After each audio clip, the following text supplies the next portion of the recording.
Well, mutual ফান্ডের ব্যাপারে অল্প বিস্তর কিন্তু এখন সবাই জানে, কিন্তু জানলে তো হবে না।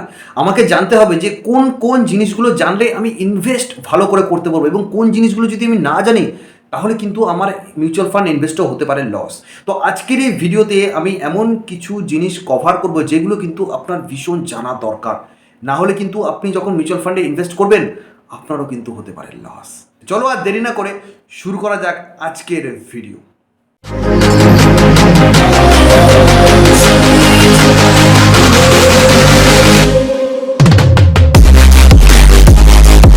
হ্যালো, দিস ইজ দিবেন্দু গায়ন and welcome back to another mutual fund series. তো আজকে কিন্তু এটা পার্ট 2 এর ভিডিও, এবং প্রিভিয়াসে পার্ট 1 ভিডিওতে কিন্তু আমি মিউচুয়াল ফান্ডের একদম বেসিক জিনিসগুলো নিয়ে কিন্তু আলোচনা করেছি। আপনারা যারা নতুন দেখছেন আজকের ভিডিওটা, চাইলে প্রিভিয়াসের ভিডিওটা কিন্তু দেখে আসতে পারেন, তাহলে আজকের ভিডিওটা তোমাদের সামনে কিন্তু অনেকটাই ক্লিয়ার হয়ে যাবে। ওয়েল, আজকের এই ভিডিওতে আমরা এমন কিছু ইম্পর্টেন্ট জিনিস কভার করব যেগুলো কিন্তু আপনার ভীষণ জানা দরকার। যেমন ধরুন, ন্যাভ ভ্যালু কী, এসআইপি কী, ওয়ান টাইম ইনভেস্টমেন্ট কী, এবং ভিডিওর শেষে আমি তোমাদের সাথে ডিসকাস করব যে কোনখানে ইনভেস্ট করলে আপনাদের হতে পারে ভালো রিটার্ন, এসআইপি না ওয়ান টাইম। ওয়েল, আজকের ফার্স্ট কোয়েশ্চেন যে হোয়াট ইজ ন্যাভ ভ্যালু। দেখো, ন্যাভ ভ্যালুর ফুল ফর্ম কিন্তু নেট অ্যাসেট ভ্যালু। তো এখানে ভাবছো যে ন্যাভ, অনেকেই কিন্তু ন্যাভ শুনেছো কিন্তু ডিটেলসটা জানো না যে অ্যাকচুয়ালি ন্যাভ ভ্যালু কী।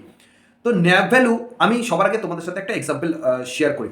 দেখো, সবার বাড়িতেই কিন্তু আমরা কম বেশি ইনকাম করি, এবং আমাদের যে বোর্ড অফ দ্য মেম্বার মানে আমাদের বাবা যিনি হন, তিনি কিন্তু one of the earning member. Okay, তো সাপোজ আমি তোমাদের সাথে এক্সাম্পল দিই। দেখো, তোর আমার বাবা, যার ইনকাম মান্থলি 1 লাখ টাকা। ওকে, তো 1 লাখ টাকা তো আমার ইনকাম, এটা হচ্ছে আমার বাবার টোটাল অ্যাসেট মান্থলি।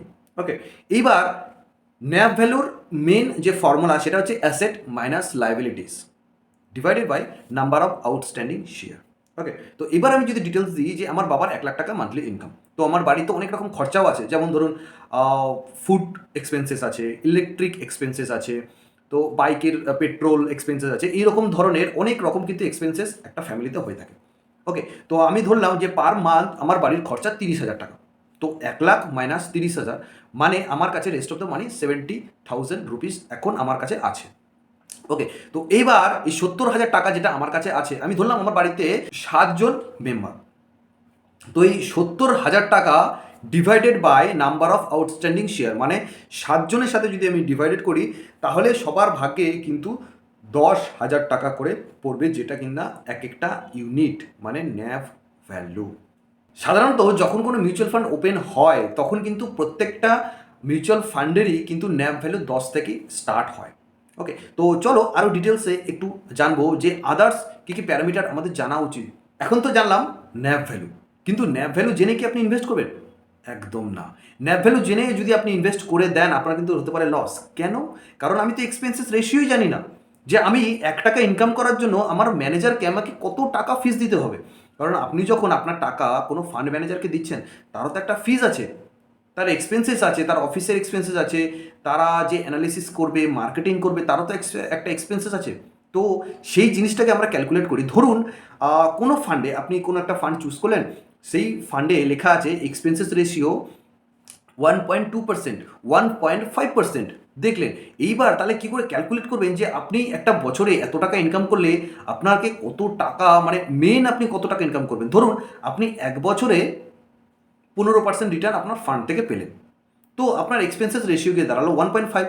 তার মানে কি হয় যে ওই 15% মাইনাস 1.5% মানে আপনার বর্তমান রিটার্ন হচ্ছে 13.5%। এটা হলো গিয়ে আপনার রিটার্ন। তো এই এক্সপেন্সেস রেশিও যত কম হবে তত কিন্তু ভালো। এবার আপনার মনে একটা কোশ্চেন আসতে পারে যে এক্সপেন্সেস রেশিও তাহলে কোন ফান্ডগুলোতে কম। দেখুন, ফান্ড কিন্তু দুরকম হয়, একটা হচ্ছে অ্যাক্টিভ ফান্ড, একটা হচ্ছে প্যাসিভ ফান্ড। তো ইন ডিটেলসে যদি আমি তোমাদের সাথে আলোচনা করি যে what is active fund and passive fund. দেখো, অ্যাক্টিভ ফান্ডে কি হয় যে যেই ফান্ড ম্যানেজার আমার হয়ে কাজ করবে বা যেই ফান্ডটাকে ম্যানেজ করবে তারা কিন্তু ভীষণ অ্যাক্টিভ থাকে। যেমন ধরুন, তারা কিন্তু কন্টিনিউয়াস রিসার্চ করে, কন্টিনিউয়াসলি তারা স্টাডি করে যে এই ফান্ডটাকে কী করে শর্ট টার্মের মধ্যে একটা ভালো গেইন দেওয়া যেতে পারে। সেই সব ফান্ডে কিন্তু এক্সপেন্সেস রেশিও কিন্তু অনেক হয়। যার কারণে কিন্তু অ্যাক্টিভ ফান্ডগুলোতে দেখবেন সবসময় এক্সপেন্সেস রেশিও অনেকটাই বেশি। সেই তুলনায় প্যাসিভ ফান্ডে যারা ধরুন যেসব ফান্ড ম্যানেজাররা লেস অ্যাক্টিভ, মানে ধরুন কোনো একটা ইন্ডেক্স ফান্ডে ইনভেস্ট করে দিল, তাকে কিন্তু বেশি রিসার্চও করতে লাগে না, বেশি কিন্তু অ্যানালাইজও করতে লাগে না বা মার্কেটিংও করতে লাগে না। সেই জন্য প্যাসিভ ফান্ডগুলোতে দেখবেন এক্সপেন্সেস রেশিও অনেকটাই কম সেই তুলনায়। যেহেতু অ্যাক্টিভ ফান্ডে ফান্ড ম্যানেজার কিন্তু ভীষণভাবে অ্যাক্টিভ থাকে, কন্টিনিউয়াস সে তার ফান্ডটাকে কিন্তু ইনভেস্ট করতে থাকে, সেই তুলনায় অ্যাক্টিভ ফান্ডে কিন্তু রিস্কটা একটু বেশিও হয় বা হাই রিটার্নও কিন্তু তেমন পাওয়া যায়। ঠিক আছে, তো এই জানলাম অ্যাক্টিভ ফান্ড এবং প্যাসিভ ফান্ড। তো এবার ইনভেস্ট করার আগে তো আমাদের দেখতে হবে যে অবশ্যই আমি ইনভেস্ট করে দেবো, রিটার্নও আমি পাবো, কিন্তু গভর্নমেন্টকে কি ট্যাক্স দিতে হবে আমাকে? ইয়েস, অবশ্যই। আপনি 1 টাকা ইনকাম করলেও সেখানে কিন্তু আপনাকে ট্যাক্স কিন্তু পে করতে হবে। তো ওয়েল দেখো, ট্যাক্সের 2 রকম ভাগ আছে, একটা হচ্ছে লং টার্ম ট্যাক্স, একটা হচ্ছে শর্ট টার্ম ট্যাক্স।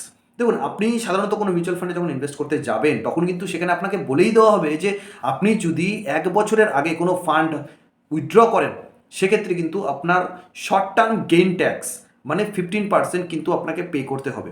তো সাধারণত কেউ করে না 1 বছরের আগে, মিনিমাম অনেকেই যারা ইনভেস্ট করো তারা হয়তো জানো যে 3 বছর থেকে 5 বছর মিনিমাম ইনভেস্ট করলে তাহলে মিউচুয়াল ফান্ড থেকে একটা ভালো রিটার্ন আপনি জেনারেট করতে পারবেন।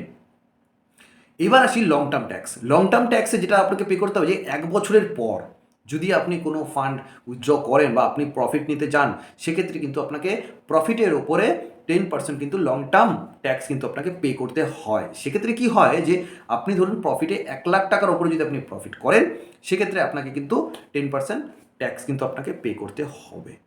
তো এইবার লাস্টে তোমাদের ভিডিও শুরুতে আমি যেমন বলেছিলাম যে কোন ফান্ডটা সব থেকে বেটার, যে এসআইপি না ওয়ান টাইম ইনভেস্টমেন্ট। দেখো, এসআইপি যদি আমি তোমার সাথে এখন ডিটেলস আলোচনা করি, যে SIP systematic investment plan. Well দেখো, আমি এখন গ্রো খুলে নিয়েছি এবং একটা মিউচুয়াল ফান্ড, যে কোনো একটা মিউচুয়াল ফান্ড আমি এখানে ওপেন করে নিয়েছি। তো সবার আগে বলে দিই যে আমি যে গ্রোটা ইউজ করছি এটা কিন্তু কোনো রেকমেন্ডেশন নয়, আর গ্রো কিন্তু এই ভিডিও কোনো স্পন্সর করেনি। আমি জাস্ট আপনাদের একটা এক্সাম্পল দেওয়ার জন্য আমি এই গ্রো অ্যাপটা খুলেছি, এবং এই ফান্ডটাও কিন্তু কোনো রকম রেকমেন্ডেশন নয়। ওয়েল চলো স্টার্ট করা যাক।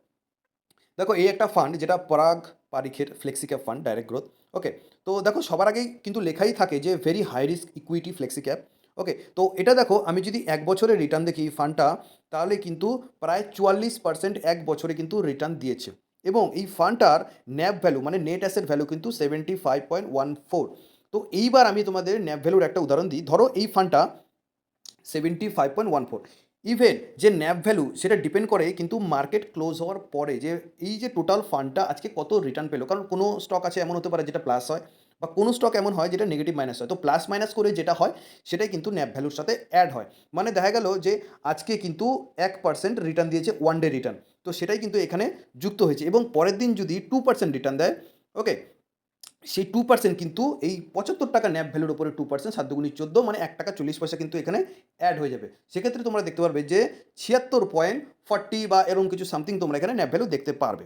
ওকে, তো এইবার এই দেখো, এখানে মিনিমাম এসআইপি অ্যামাউন্ট থাকে 1000, এবং ফান্ড সাইজ, এই যে টোটাল যে ফান্ডটা তার সাইজ হচ্ছে 55,000 কোটি টাকা। ওকে, তো এখানে আছে রিটার্ন ক্যালকুলেটার, এখানে আছে মান্থলি এসআইপি একদম লোয়েস্ট 500 পার মান্থ, এবং one time SIP, one time investment, যেখানে আপনারা যেটা ইচ্ছা করতে পারেন।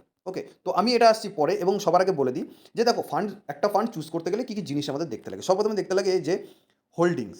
ঠিক আছে, এটার যে কোম্পানিগুলো হোল্ডিং আছে, মানে অ্যাসেট যেটা বলবো, দেখো টপ 10 হোল্ডিং কী কী আছে: HDFC bank, Bajaj holdings, power grid corporation, HCL technology, কোল ইন্ডিয়া।